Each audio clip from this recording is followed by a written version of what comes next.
Alright guys, so I'm with famous TikToker slash part-time producer Nico. Welcome, bro. I'm Nico, also known as Barragini, producer. Produced for Youngboy, EBK, J-Bo, Shabuzi, DDG. The list goes on. Yeah. Really quick, how many followers do you have on all platforms? About probably around 800K. So you're on 800K followers. How did you get to that point? Like, what is it about your stuff that makes you different to all the other producers who struggle to get views? I just think my sound sticks out. I feel like a lot of people be posting shit. So I learned the algorithm.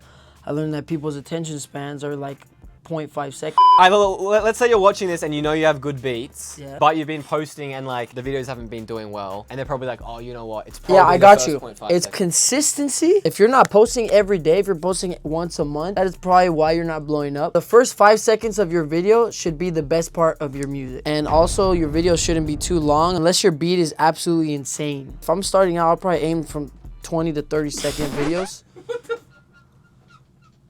Am I yapping? Stop looking at me. You want a fucking interview? I'm done, bro. No. You have to be consistent. Yeah, so And then the number first one- few seconds yeah, have to be the best part of the music. Yeah. Really quickly, like quite a lot of people, what they kind of do is they just copy other people's video styles, right? We've seen people who've just like blatantly copied you and it hasn't worked. Do you fully believe that copying people is I say do that to an extent. Okay. Do not copy bar for bar, word for word. Or the exact captions, the exact clothes, the exact hat. You got to come up with your own shit. You can use the method people are using, but tweak it to your own liking. Yeah. At the end of the day, it's a personal brand, right? Like what I recommend people doing is literally write down on like a Google Doc all the strengths you have and then think like, how can I make videos around? So if you're really good at playing guitar, you may as well make content around that instead of just like copying someone's video style. If I was playing guitar and I wanted to blow up, I'd probably copy my video style. I would set up my phone, maybe do a POV, but instead of playing music on my computer, I would probably jam out. Yeah. On the guitar. That's a little different. But instead of playing music on my computer, consistent with it and you play good, Yeah. and you also get to the point of the video quick. Yeah. That's definitely a big mistake I see people making is just like, let's say the good part of the loop happens on the 8th bar. They play the whole thing because they want to show the cool switch up. It's like people just don't have the attention span. I know so many big producers that post videos, even the entire intro. I'm like, bro, I'm already bored to death after 3 seconds. I think at the beginning, like for me personally, it took me like 50 reels. I had to post 50 reels to kind of figure out like what worked and what didn't. So I think if you're making content, don't overthink it. Don't try and be like, oh, I need the perfect camera. I need to get the perfect outfit. I need the perfect background. Exactly, Just bro. get to You that could 50 literally use a DS to film your videos and exactly. it could blow up, bro. Yeah, just get to that 50 reel point as quickly as you can. Like another piece of advice is every time you post a reel and it does well, figure out why it does well. If it does bad, figure out why it does bad. Don't just like post and then be like, oh, I'm not gonna look. Yeah, and on top of that, what separates me is every time I'm scrolling on my TikTok and I see something catch my attention or something that's selling that I realize, oh, I want to buy it. I kind of analyze it a little bit. I analyze it. I'm like, okay, what made me buy into this? What made me want to watch the whole video? And I'll analyze it and I'll apply those same methods to my own videos, which works. It would have been. You can either doom scroll or you could analyze other people's TikToks and use the same marketing strategies they're using for your own like videos too. A good thing that I've been doing is whenever I see a reel style that I like, I save it to a folder called Ideas to Steal. Sometimes you wake up and you're like, fuck, I need to make a reel. And then you go to that folder, you always get inspiration. You can obviously take inspiration from other niches. Like it doesn't have to be producing. It can be from the money niche, or it could even be like a car edit. Like you can implement all of these things. Yeah, I even scroll on TikTok and if I see someone playing guitar or if I see someone singing, I'll save and sample it later. The next thing I wanted to ask you about is, I know a lot of people, they understand the importance of building a producer brand, but they're a bit worried about what their friends might think or what their family might think or about getting hate. Like what's kind of your advice to those people who are kind of on the fence and they're like a bit hesitant to start? 99% of the people, that's their biggest problem, is just starting. You just need to post and not give a fuck what people think. And if you start to care, oh, what if she's seen this? What if my crush saw this? Like, bro, you gotta scrap that and just post for what you think is good for you. You gotta put yourself out there because you never know who's watching your videos. Like, sometimes I post, I get a like from someone that I'm like, oh my God, like there's no way he's seen my video. True, actually. No way. So I'm like, you can't limit yourself because there's way more to it. I like that point, actually. I was just thinking, a lot of people people, they don't post because they're thinking about the worst case scenario. Exactly. Why not think of the best case scenario? We were actually talking off camera. He posted one TikTok and it made him 3K just in sales, just from the TikTok, let alone the Instagram thing, let alone the other money that he would have made from the kit itself. And it's like, you know, instead of being like, oh, I don't want to post this because I'm worried about what Jess from high school thinks, just think like, I want to post this because what's the best case scenario? This guy follows me and he asked me for my loop, or this artist asked for the beat. Like, think about the best case scenario first thing. The second thing I also think is when you're scrolling on Instagram, when you and I are scrolling on Instagram, or anyone watching, or we're watching stories or reels or whatever, we literally look at it for 0.5 seconds and then skip. If you were to watch stories right now, you'd skip through it so quickly. So people think like, oh, I posted this story and this person didn't reply, or this person didn't like my reel. Yeah, exactly. If someone doesn't fuck with yeah. your reel, they'll forget it in the next 20 seconds. It's or like less. no one is paying attention Exactly. to you. Like no one. Unless you know? hook them, no one will remember what you do, even Yeah. if you fuck up, even if you do something. So that's why failures do not matter. Yeah. It's either you win or you learn. Let me ask you, what was the last reel you watched? No fucking idea. Exactly. So it's like, if you're the person that posted the reel, no one fucking remembers it. So you may as well just post it. Let me ask you, because I've seen like, I remember when you were posting Young Boy beats, I saw comments and it was like, bro, every beat sounds the same. Bro's using the same 808, whatever. Like, first of all, like, do you even see the comments? And second of all, like, how do you kind of react to the, I guess you could call it the hate? Yeah, so I did see the comments. I took it as constructive criticism. I know a lot of people that don't listen to the genre kind of make it seem like it sounds all the same, but my opinion to that is all genres sound the same. Like if you look at reggaeton, all the drums are the same. If you look at Youngboy beats, all of them are the same. It's just called a genre. But I like to, but those comments made me like, oh, okay. Next beat, I'll switch this up, I'll switch that up, I'll maybe try something new. Everyone that's famous receives hate. That's what comes with putting yourself out there. Let me ask you, because there's different types of content, right? There's what I like to call attract content, which is you attract new followers, and then you have nurture content, which is for your current audience and your current followers. What kind of ratio do you do in regards to attract and nurture content? Honestly, I just do a shit ton of attract. Yeah. Like, that's what I focus on, like, attracting new people. I don't really focus on, like, what are my followers gonna like. I kind of just do what I think will attract more people every time. I also base, like, my videos and my music on what I like to listen to. I bump a lot of Youngboy, I bump a lot of EBK, J-Bo. Just a lot of big rappers, and that's what kind of shapes my sound and eventually shapes my audience, too. That kind of leads me on to the next question. So let's say that, you know, whoever's watching this, they got a bit of traction, they're reels, they're getting nice views, they're getting followers, etc. How can they turn that into money? Because views and followers does not equal money. It's not the same thing, right? You can argue, oh yeah, well, views, it's helping you get money, but it's like, you have to be very intentional with the monetization. So how do you kind of do That's something that? I had to learn over time. I had a lot of fuck ups where my videos would blow up, but it would go nowhere. I would make zero money off of it. I would get millions and millions of views. Like the whole Youngboy series, I barely made shit on that. I just was blowing up a little bit, but I didn't know how to monetize it.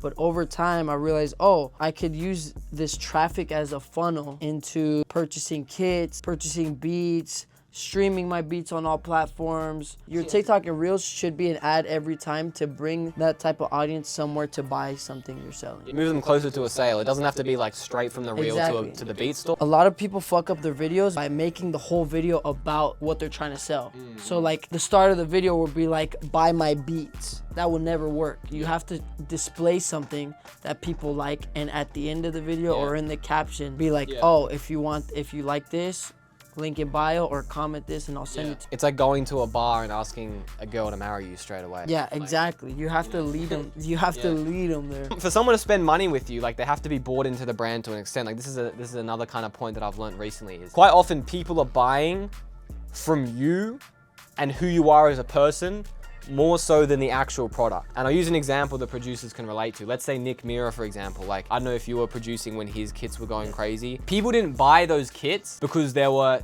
10 unique 808. People bought his kits because they were bought into the Nick Mira brand and they wanted to support him. They really liked what he was doing at the time. They're a big fan. I want to go back to the monetization point because in regards to making money and being a full-time producer, you have to know how to monetize your brand. Like being a full-time producer is literally you just make enough money every month to support yourself. It's not you get enough placements every month. Like it's not the same thing. Like you need cash flow. You need money coming in like every day ideally. Yeah, I met with someone in Miami and he was making a high ticket sales, like a 1 or 2K sale every 40 followers. He was at 150 followers on Twitter. He just started his personal brand. He already made 5K. Just to show, like, if you know how to monetize, you're gonna make a lot of money compared to the guy with like 300K, but they don't know how to do it, you know?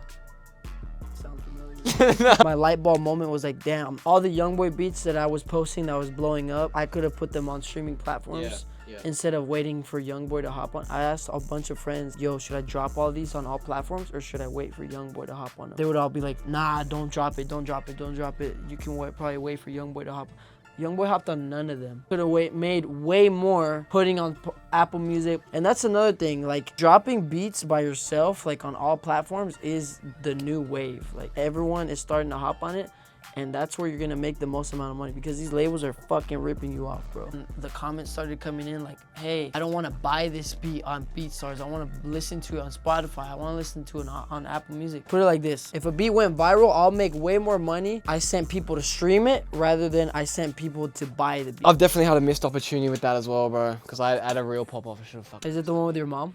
Oh! What's some advice you can give to people who are trying to make money selling kits? Because I know you have a lot of experience doing that. For kits, the way I would sell the most is by making cook-up videos, kind of like Shanchi. He does like the cook-up videos with quick edits, get to the point quick, and at the end he'll promote something. That's very good for selling kits. At the end you'll promote whatever you're trying to sell because in the entire video you're using the kit but you're not mentioning anything. So like if it blows up, people are like, oh, where did he get all these sounds from? And then at the end of the video you go, here's my kit. You're basically solving their problem. Also spending money on a good cover artist. Like if I go to a grocery store, I'm looking at all these shampoo bottles, I'm like, oh, I'm picking the one that looks the best. I'm picking the one that has the best packaging. So I make sure I go all out with my cover art. I hit my boy up.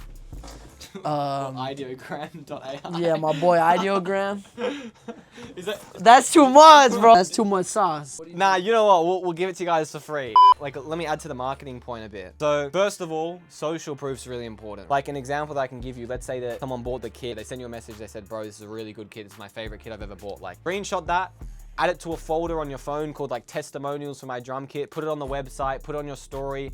Use it to re-push the kit. Another piece of advice I'll give people is don't just drop a kit, post it once and put it on the story once and leave it. If you truly believe in your product, you're gonna be talking about it 3 months down the line. Like a kit that you've made is an asset that you own forever. So don't be the person that just like I've seen so many people do this. They post one story about it, they probably get no sales, and they go, oh, maybe my kit's not good enough. It's like, bro, your kit is good enough, but you're not fucking talking about it enough. Apparently you have to say something 7 times for it to actually enter someone's conscious head. So if you've done it once, it's just not enough. A person with a shit kit that promotes it for a month will sell more than a person with a good kit that posts it once. As long as you're promoting it in different ways, it won't be won't be like overwhelming. It won't be repetitive. I could post a video promoting it first day, be like, hey, my kit just dropped, announcing it, blah, blah. The next promotion video, I could do a spin the wheel video of like, oh, I'm cooking up a video using just my voice, using the kit too, blah, or some shit. Just find different methods of promoting the kit and it will not seem repetitive. What's even better than text testimonials is get someone to do a video. Because people can fake text, right? But you can't fake a video. You know, I do one-on-one calls with like serious producers and yeah, every single person that does it is happy.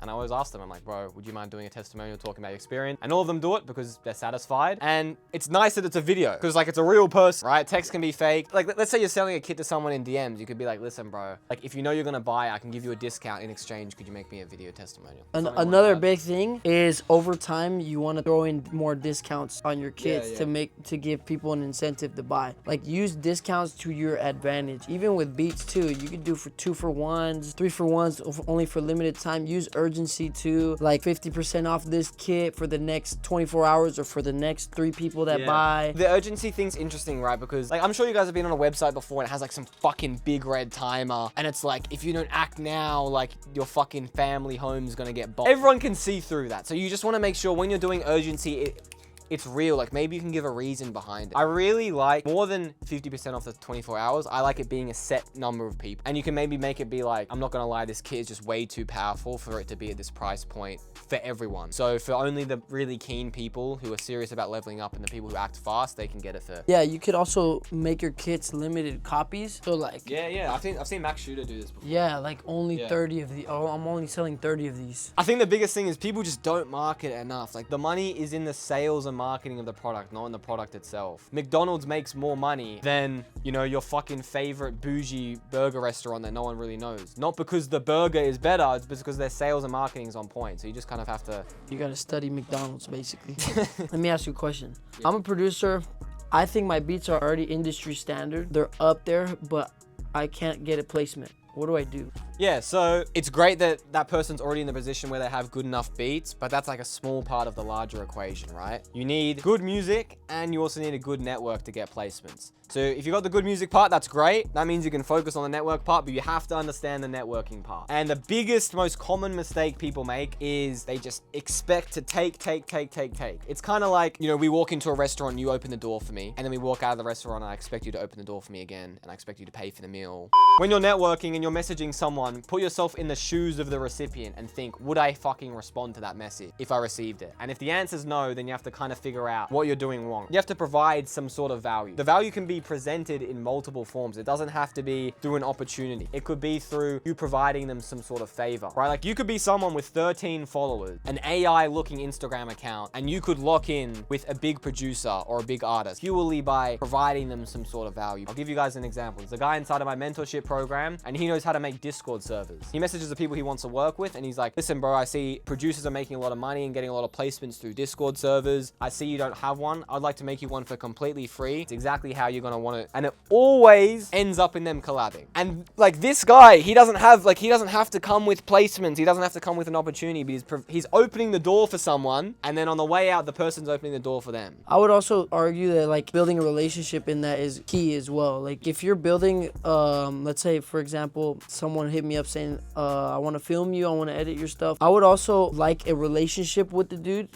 like be friendly with them, like build a relationship, and that will make me want to collab with them even more. So definitely. Like be human. That kind of leads me on to another networking point. Like even though it seems so obvious, be a likable person. I met someone yesterday at the studio and we got along pretty much instantly. And I think it was because he was asking me questions about myself and I was asking him questions. It ended up being a good conversation. Like you could go far with this person just because he's likable. Sometimes you have people in the studio session and they're just like fucking in the corner and they're like not saying anything. Like if you have an opportunity come up, you're not going to think about gifting the opportunity to that person. And that's the thing, right? Everyone has their own opportunities and they want to put their friends on. You know, like if I got an opportunity with a big guy, I'd be like, bro, like I'll hit you up and I'd be like, bro, let's get this together, because you want to win with your friend. But if you're just focused on like mass outreach, yo, where can I send loops to 100 people a day, and it's always at the surface level, there's no friendship, are you going to be the person that comes to mind when someone's like, I got this opportunity? Quality over quantity, like it truly is. Personally, my personal brand was what did it the most for me for placements. My consistency of posting, learning the algorithm, sticking to a niche on TikTok and Reels is what drove big producers to hit me up. I didn't even have to go out of my way to hit other people. Well, I still did to maximize my placement opportunities, but TikTok and Reels will bring good attention to you if you know what you're doing. That, and also posting all your wins, you know, making your page look clean. I was just gonna say really quickly, like you said that you posted all those young boy beats and you didn't make money from them the way that you wished. Well, arguably you did, because there would have been people who hit you up as a result of the young boy beats, or maybe they remembered you even though you posted those beats 6 months ago and then you got a place. So it did actually lead to money. It's like every single reel you post, even though it might not have gotten the views you wanted, it eventually led to money. If this certain beat didn't make me money, oh well, that it added to my personal brand, which will eventually make me more money. If you added up all the money you've ever made from your personal brand, divided it by the amount of reels you've made, it's probably like every reel you've ever posted has made you like X amount of dollars. It's really interesting. I know like Conor McGregor, I think every single training session he went to in his life was worth $40,000 or something. You know, if you look at the amount of money he's ever made and then divide it by the sessions, everything was 40,000. But there were years and years where he was making $0. But then it adds up, and that's such a motivating point, because if I told every viewer, if you post a reel today, you're gonna make $500 from the reel eventually, then they'll do it. But they don't, because they don't see the immediate results. All right, guys, the camera died. I think we gave too much value. We have to like plug something. They have to buy something now. Yeah. So I don't know. Let's plug my new kit coming up. Nah, you know what? Fuck that kit. What about the infinite phrase kit? Fuck that shit. It's all BPM synced, key labeled. You know, EJ got like 2 or 3 young boy placements from phrases from the kit. Do you know that? Who's EJ? EJ. Oh, visuals? Yeah. Yeah. Do you know you got like 2 or 3 YB placements with the guitar phrases we made? But it's like, what the fuck? We've gone like 3 Young Boy placements from that kit. So obviously it's a fucking good kit. It's a remarkable kit, boys. And I'll be going through my loops here and there, like through my loop mail, and I'll hear big producers using our phrases in the kit. I'm like, oh, that's in my kit. So then I'm like, okay, this is certified. Like this. It is. You know, it's actually annoying that it's royalty free, bro. Like I think I gave too much sauce. Yeah, bro. We shouldn't have made it royalty free. We gave out too much sauce. Like, because now these people, they can just buy the kit for such a cheap price. It's so cheap. And then just get a YB placement and we get nothing. So much in the kit. Like, why am I putting out this much for that price? Bro, they're gonna make like $100,000. We're gonna sit here with our cock in our hands wishing we didn't make it royalty free. We gave out Actually, maybe we should just cut this bit out when we're talking about the kit so no one buys it. Yeah, no one should buy it because it's just too much sauce. Like, I should keep it. So if should we just delete it? Should we just delete the whole kit? It. I don't know why anyone would want to buy. You know what? The infinite phrase kit on wayvbeats.com. You know what? Whatever. Anyone who's up to this part in the podcast is clearly a smart producer. So maybe we'll delete the kit tomorrow after it comes out. So anyone who uses the code infinite can get a quick discount before we just delete it forever. Yeah. If you're seeing this, like, you're not even gonna see the kit up probably. You can probably delete it. Yeah. So if it is up, quickly grab it because we're like it's probably 1 minute away from being deleted. Yeah, probably 30 seconds away from. Maybe even 15 seconds. Actually, well, time's ticking. 29 now. So. Yeah. So. It's the fucking worst fucking thing ever. It's the All right, worst thing. wrap it up. Thanks for watching, boys.